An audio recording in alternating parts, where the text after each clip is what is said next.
Hello, this is Laptop Media, and today, we will show you how to open the HP ProBook 650G8 and what's inside of it. To take the bottom panel away, you need to undo only 5 captive Phillips head screws. After that, pry the panel with a plastic tool.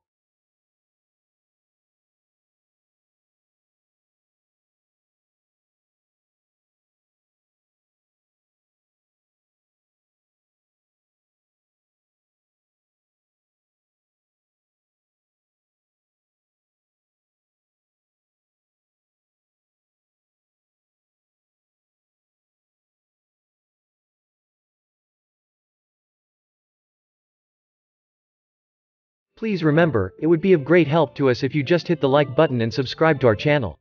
That would motivate us to make even more and better videos for you. This device's cooling solution includes a single beefy heat pipe, a decently sized heat sink, and a fan. What is more important is upgradability. Here, we see 2 RAM SODIMM slots that support 32 GB of DDR4 memory in dual channel, working at 3200 MHz. Also, there are 2 M.2 PCIe slots for storage. Battery-wise, the laptop features a 45 Wh unit.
If you'd like to see more disassembly videos of the latest notebooks, we would highly appreciate if you hit the like button and subscribe to the channel.